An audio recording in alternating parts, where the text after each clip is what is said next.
You notice the bulbs are starting to pop up in the garden. Good rule of thumb, as soon as you start seeing dandelions, the little yellow flowers popping up in the lawn, that's prime time right there. That tells you all the baby wild animals are being born again for maximum warm time. So, mama groundhog will have about 4 or 5 babies. They'll stay with mom for about 2.5 months, and then they wander off. Go be groundhogs by themselves. Okay. Now, at the request of the public, now basically, now this guy is at the request of the public. The people said, John, could you do one family day open house? Could you do one in winter? We want to see the animals in full winter coat and they look their best. I said, well, we've got Wilson. Why don't we go ahead and try Groundhog Day? So we advertised on the radio and in the paper and everything. And since this guy is what you call a true hibernator. Well, basically, what happens is, guys, when he hibernates, and he's starting to get groggy now, he's getting ready to go down.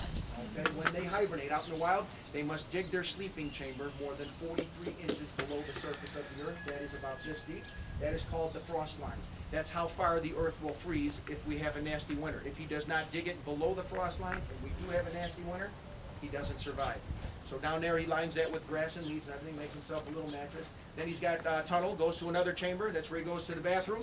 And he's got a tunnel with another chamber, that's where he stores his food, and then underneath the ground he's got tunnels going all over the place with little pop-up holes where he can pop up, check for danger, then he goes out and forages for food. Okay, he does not go too far from one of those holes. In case a predator comes by, he can shoot back to his hole, get underground, and that's pretty much his defense. He is an herbivore, so he only eats plants, and so he's got his favorite grasses and leaves and roots and everything out there. Here, what his favorite food is broccoli, carrots, sugar snap peas. I give them a little dry dog food every once in a while. And when I train these animals to do what I want them to do, as long as they behave, if ever you're going to train, like say your dog or something like that, you always give him a reward, a treat that he doesn't normally get. You wouldn't give him dog food if he's eating dog food every day. So when I train these guys here to do what I want them to do, I use string cheese.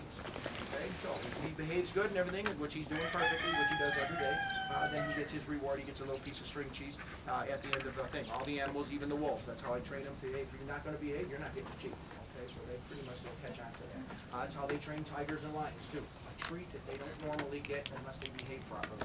And so basically, as I said, at the request of the public, well, I can't leave him out here, he'd freeze. And if I let him work where he can dig, he'd dig out and get away. So I have a spare room in the house.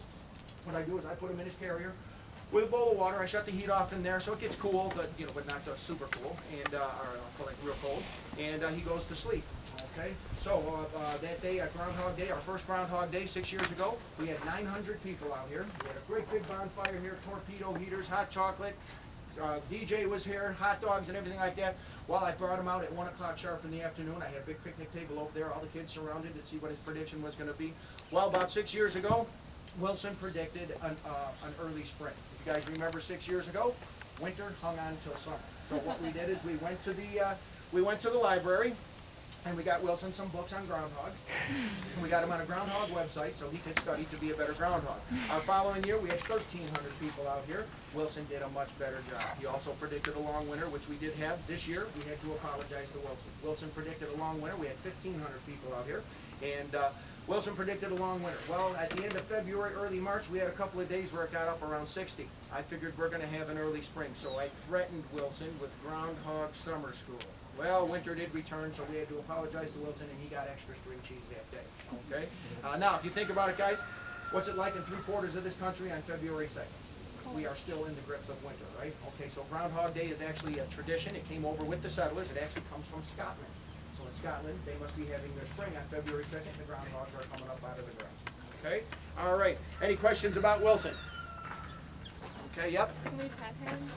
You know what? It'd take too long here. Maybe afterwards we can do that. This guy here, he's pretty good about it. Some animals you can pet, some you can't. Okay? Anybody over here? Any questions?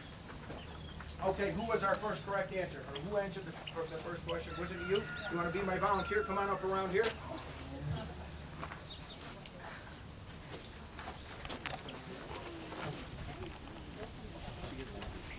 Wilson did a good job today, so I'm going to let you give him his treat.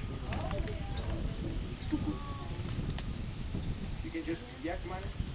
Just hand it to him, just put it up there. He'll take it very gently. Just hold it right, no, hold it your fingers, just hand it to him. He'll take it. Don't let him fall off. Put it up there. All right, he got his reward. Good boy. Okay, thank you. All right, any questions before I put him back? I'm going to put